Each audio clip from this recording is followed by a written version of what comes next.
पाकिस्तान के ओवरऑल किरदार की वजह से मैं ज़रूर बात आपसे कमेंट लेना चाहूँगा कि अवाम का खवास का जो किरदार अब तक इस सारी जंग के अंदर रहा है, आप क्या समझते हैं कि वो किस हद तक कि किस जगह के ऊपर अवाम और खवास में कोई फ़र्क नज़र आता है, या आपको दोनों एक ही साथ में? जैसे पाकिस्तान अभी सालसी की कोशिशें भी कर रहा है कि किसी तरह जंगबंदी की तरफ चल जाए, एक तरफ अवाम का भी जज्बा है, इस हवाले से आपकी क्या? दुनिया में सबसे ज़्यादा अगर कोई खुल के ईरान के साथ खड़ा हुआ है as far as Awam is concern, तो पाकिस्तान की अवाम है, जम्मू कश्मीर की अवाम है।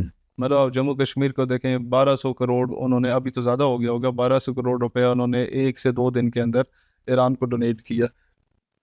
श्रीनगर के लाल चौक में हमारी माएँ बहनें बेटियां गईं, किसी के पास कुछ नहीं था, एक बूढ़ी माँ को देख रहा था, वो मुर्गी उठा के ले आई थी। वो छोटी छोटी बच्चियां अपनी बालियां कानों की उतार के दे रही थी। What they did, that is ट्रेमेंडस। वो तो पैदाइशी हुर्रियत पसंद कौम है। और जहाँ तक बात है पाकिस्तान के बाकी सारे सूबों की, पाकिस्तान की सारी आवाम खुल के खड़ी हुई है ईरान के साथ, सिवाय चंद ऐसी काली भेड़ों के जो कि हमेशा से फिर कवारियत को उकसाना चाहते हैं।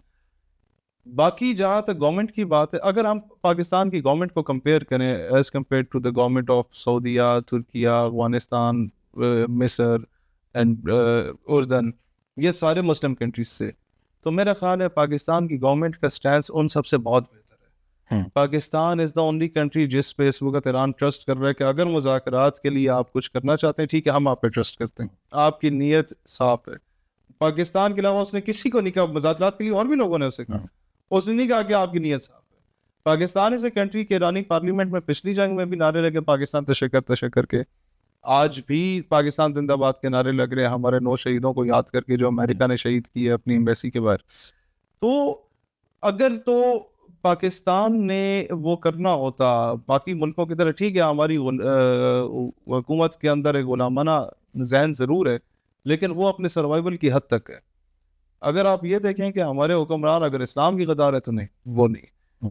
आप जरदारी का गवर्नमेंट देख लें जो माजी की थी, गुस्ताखाना फिल्म बनी थी टेरी जॉन्स की, तो सबसे ज़्यादा ज़बरदस्त आवाज़ पाकिस्तान की लिबरल जमात पीपल्स पार्टी ने बुलंद की थी अक़वाम मुत्तहिदा में। आप इमरान खान की गवर्नमेंट देखें, इस्लामोफोबिया से रिलेटेड सबसे मौसर आवाज़ नामूस रिसालत की, हुर्मत नबी पाक अलैहिस्सलाम की, हमारे PTI ने बुलंद की थी। आज अगर आप नून लीग की गवर्नमेंट देखें तो पाकिस्तान का किरदार पूरी दुनिया में सबसे बेहतरीन है। हम तो क्रिटिसाइज ज़ाहिर ऑपोजिशन पार्टी होने के नाते करते हैं, वो हर मुल्क का ज़ाहिर इंटरनल होता है, लेकिन अगर आप कंपेयर करें बाकी कंट्रीज से तो Pakistan is far better, much better. Pakistan ने कम अज़ कम ईरान को कभी डिश नहीं किया। पाकिस्तान ने बड़ा क्रिस्टल क्लियर जवाब दिया। रहबर की शहादत पे लोग घबरा रहे थे कि किन जुमलों का इस्तेमाल किया जाए। We were the first one, हमारी मुल्क सबसे पहला था जिसने उसकी खुल के मजम्मत की कि गलत हुआ, और हम उनके साथ खड़े हैं। और इवन फील्ड मार्शल ने भी ये बात की कि आप तमाम लोग जो शिया स्कूल ऑफ थॉट से ताल्लुक़ रखते हैं, उनसे ज़्यादा हमें दुख है इस चीज़ का कि हम अपना एक बहुत कीमती साथी और अपना बुजुर्ग खो बैठे। तो मेरा ख्याल है कि ये वो चीज़ें कि सऊदीया जैसा मुल्क जिससे हमारी डिफेंस डील होगी, और ईरान रोज़ाना कोई ना कोई पटाखा उधर छोड़ देता है, उसके बावजूद उसे रोके रखा है पाकिस्तान ने। उम्मत में एक बहुत बड़ी जो रिफ्ट होने वाली थी, उसको रोकने में पाकिस्तान ने किरदार अदा किया। ये चीज़ ईरान खुद तस्लीम करता है। तो बजाय इसके कि हमारी गवर्नमेंट बोले कि हम क्या कर रहे हैं, जंग ख़त्म होगी तो ईरान खुद बताएगा कि हमारा ब्रदर इस्लामी मुल्क हमारे साथ वफा कर रहा था। अगर ईरान ने, it was the first country to accept Pakistan after the creation of Pakistan, तो हम वो पे बैक करेंगे ईरान को इंशाल्लाह ताला। एज अ नेशन हम लोग पे बैक करेंगे। वैसे तो हम कभी नहीं मानते कि वो अलग नेशन, हम अलग नेशन है, हम एक उम्मत है, हम एक मिल्लत है। लेकिन अगर आप इसको जोग्राफिकल बाउंड्रीज के हिसाब से भी देखें तो ईरान आपको खुद बताएगा इस जंग के बाद कि पाकिस्तान ने वो वाहिद मुल्क है जिसने सबसे ज़्यादा खुल के वफा की हमारे साथ। शेर भाई, मैं आखिर में आपसे ज़रूर कमेंट लेना चाहूँगा ईरानी आवाम की बिलखसूस इस्तकामत के पर, लेकिन उससे पहले एक सवाल ज़मीनी तौर पर मैं यहाँ पर आपके सामने रखता हूँ कि पाकिस्तान अफगानिस्तान की इस वक्त जो कशीदगी चल रही है, और ज़ाहिर है ख़ित्ते के अंदर इसकी वजह से एक कदम इस्तेहकाम भी है। चाइना भी इस हवाले से अपना सालसी का किरदार अदा कर चुका, ईरान भी कर चुका, और ईरान के मौजूदा जो सुप्रीम लीडर है मुश्तबा अली ख़ामेनी साहब, उन्होंने भी इस जंग ज़दा माहौल के अंदर भी कहा कि अफगानिस्तान और पाकिस्तान दो मुस्लिम क़ुव्वतें, इन्हें आपस में अच्छे ताल्लुकात होने चाहिए। आप समझते हैं कि दोनों ममालिक के दरमियान जो इस वक्त जो सिनेरियो बन चुका है, ये वाक़ई खालिसतन दो ममालिक की या कुछ नज़रियाती तौर के ऊपर या कोई सरहदी कशीदगी का ही है, या इसके अंदर भी आप बैरूनी फैक्टर इन्वॉल्व देखते हैं ताकि ये स्टिल अफगानिस्तान इज कंसर्न? जी जी देखें, जहाँ तक उनकी गवर्नमेंट का मामला है, हमें उनसे ना कोई एतराज़ है, ना कोई गिला है, ना शिकवा है। हमारे यहाँ इमाम बारगाह में 80 लोग शहीद हुए सजदे के दौरान। हमारा यहाँ APS में 150 बच्चा शहीद हुआ। हमारा यहाँ दाता दरबार से लेके अब्दुल्ला शाह गाजी तक कोई दरबार सेफ नहीं रहा।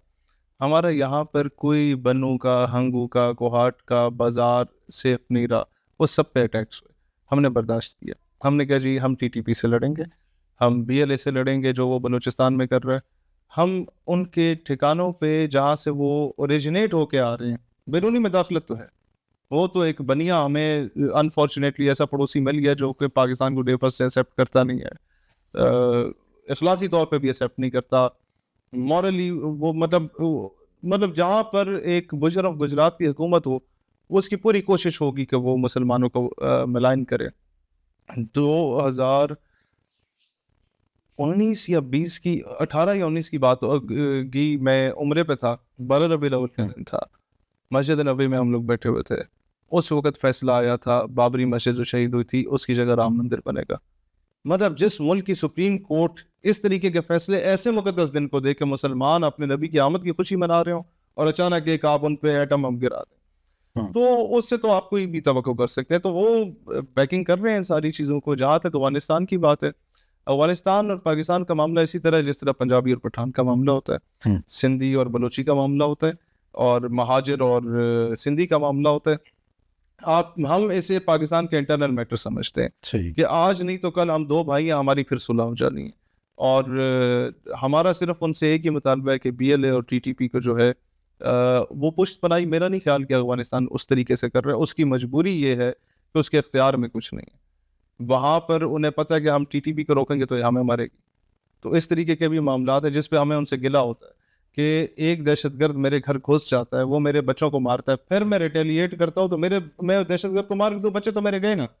तो दहशतगर्द जिस घर से निकल रहा है क्यों ना मैं उस घर पे अटैक करूं। तो इस चीज पे उनकी खुद मुख्तारी पे अटैक हुआ अगर वो समझते हैं। तो मैं बीइंग अ पाकिस्तानी इज़हार यकजहती ज़रूर करता हूँ। कहीं कोलैटरल डैमेज में अगर कुछ इस तरह का हुआ, जो कि नहीं हुआ, प्रोपेगेंडा ज़्यादा होता है इंडिया की तरफ से, अगर कुछ हुआ तो वो हमारे अपने लोग हैं, वो कोई हमसे जुदा नहीं है, हम उनसे प्यार करते हैं। जब उनकी करंट रेजीम आई थी, अमेरिका को शिकस्त देके सबसे ज़्यादा खुशी हम लोगों को हुई थी, हम उनके साथ खड़े हुए थे। लेकिन अल्टीमेटली मेरे लिए मेरे मुल्क का इंटरेस्ट, मेरे मुल्क की खुद मुख्तारी पहले कि आप अपना बॉर्डर सेव करें। सही। और जो आस्तीन के सांप पाले हुए हैं BLA TTP की सूरत में, वो हम एक्सेप्ट नहीं करेंगे। ठीक। बाकी वी विश कि मुझे कभी मौका मिला, मेरी पार्टी को मौका मिला, मेरा पहला विजिट अफगानिस्तान होगा। सही। और second visit would be Iran. और अफगानिस्तान का विजिट के बाद मेरा नहीं ख्याल कभी पाकिस्तान अफगानिस्तान की रिफ्ट होगी।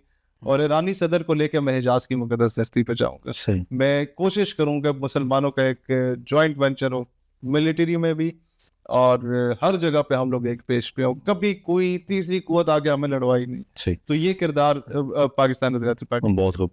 उनके बच्चे शहीद हो रहे होते हैं, वो कहते हैं ठीक है एक शहीद हो गया, दूसरा भी हाजिर, हम लड़ने को तैयार है। अमेरिका ने कहा हम अपनी फौजें उतारेंगे। ईरान की खवातीन मैंने देखा कर कि वो बंदूकें उठा के मैदान में निकली हुई है कि मर्द तो बाद में टकराएंगे, तुम हमसे आके लड़ लो। तो वो कौम है, वो चूं चूं का मुरब्बा नहीं है। उनकी सैकड़ों हजारों साल पुरानी सिविलाइजेशन है, उनका एक अपना स्कूल ऑफ थॉट है, उनका एक अपना सबसे बड़ी बात उनका अपना निसाब तालीम है। हमारा टीपू सुल्तान था बड़े सगीर का, उसे आइडियलाइज ईरान में किया जाता है कि शेर के एक दिन की जिंदगी गीदड़ की 100 साल जिंदगी से बहुत बेहतर है। ये ईरान के अंदर कई चौकों चौराहों पे आप देख रहे होंगे कि इस तरीके की इबारतें लिखी हुई हैं। डॉक्टर अली शरीयती जिसने रोल प्ले किया था, राह हमवार की थी इनकलाब ईरान के लिए, वो ही was a student of Allama Mohammad Iqbal रहमतुल्लाह अलैह। हमने इकबाल को पढ़ाया, एक पहाड़ और गुलेरी, एक मकड़ा और मक्खी, लब पे आती है दुआ बन के तमन्ना मेरी। ईरान ने अरबगान हिजाज पढ़ाया। ईरान ने पढ़ाया कि मर्द हुर मोहकम ज़ेवर दिला तखफ, माँ बमीदा सर बजेबू सर बकफ, माँ कलीसा दोस्त माँ मस्जिद फरोश, ऊज़ दस्ते मुस्तफ़ा पैमाना नोश। तो वो फिर मर्द हुर बन के निकले। उन्होंने पढ़ाया इकबाल का वो इश्क रसूल का कॉन्सेप्ट कि तू गनी अजहर दो आलम मन फ़कीर, रोज़ महशर उज़ रहाय मन पजीर, गर तू मी बीनी हिसाबन रात पसीर, अज़ निगाह मुस्तफ़ा पिन्हा। तो असल इकबाल की रूह अगर आपने देखनी है तो वो आपको तेहरान में मिलेगी कि तेहरान होकर आलम मशरिक का जनेवा, शायद के कुर्रा अर्ज की तकदीर बदल जाए। तो वो बड़ा आइडियलाइज करते थे। और आप अपने आज भी डिप्लोमेटिक इनक्लेव में जाए तो इस्फहानी रोड आपको मिलेगी, किसी और मुल्क के नाम पे आपको रोडें नहीं मिलेंगी डिप्लोमेटिक इनक्लेव में, जहाँ पे अमेरिकन एम्बेसी है, यूके की एम्बेसी है। पाकिस्तान ने इतनी दिलेरी की है कि वहाँ पर ही इस्फहानी रोड अगर डिक्लेयर की है तो पाकिस्तान के एक मैं सिर्फ ये नहीं कहूँगा कि हमारा वो बरादर इस्लामी मुल्क है या हमारा वो पड़ोसी है, ये तो एक डिप्लोमेटिक लैंग्वेज होती है। वो वाकई हमारा भाई है, वो वाकई हमारा भाई है। एक बार मुझे याद पड़ता है, आज से चंद साल पहले थोड़ी सी मेरे मिसअंडरस्टैंडिंग हुई, एक दो रॉकेट उधर से चले, एक दो इधर से चले, जी तो मेरे ख्याल है विद इन फ्यू डेज दोनों की फौजें इकट्ठी हुई। उन्होंने कहा यार खुदा को मानो, अगर हम भी लड़ पड़ेंगे तो उम्मत को यकजा कौन करेगा। और मेरे ख्याल है वो दिन आज के दिन है कि कभी इस तरीके की मिसअंडरस्टैंडिंग हुई नहीं। बिल्कुल। और when I went to Karbala, पहले अमूमन ये होता था हमारे एक पड़ोसी मुल्क को ज़्यादा हमारे ईरानी भाई प्रेफर करते थे, प्रोपेगेंडा होता था दोनों मुसलमानों को लड़वाने के लिए। This time when I visited Karbala after Bunyan al-Marsus and after the fight between Iran and Israel जो last year हुई थी, उसके बाद जब मैं इराक में गया तो ईरानी जितने थे, मेरी आदत होती है कि ये पाकिस्तानी फ्लैग जो मैंने लगाया भाई, ये दुनिया के जिस मुल्क में भी जाऊँ ये मेरी पहचान होती है, मैं लगाऊँ। ईरानी इतना प्यार से आके पाकिस्तान में आके कोई माथा चूमे, कोई हाथ चूमे, कोई सीने से लगाए कि यार तुम लोग बड़े अच्छे लोग हो, हमें नहीं पता था। तो अब भी अगर किसी को नहीं पता, उन्हें पता चलेगा कि हम बहुत अच्छे हैं, हम आपसे बहुत प्यार करते हैं। ईरान को हम अपना मुल्क समझते हैं जिस तरह पाकिस्तान को अपना मुल्क समझते हैं। हम चाहते हैं कि हम सारे भाई इकट्ठे रहें। आज के दौर में उम्मत मुस्लिमा तफरीक, फ़िरका वारियत अफोर्ड ही नहीं कर सकती। आज के दौर में हमें एक पेश पे होना होगा, नहीं तो बारी बारी सबने पिटना है।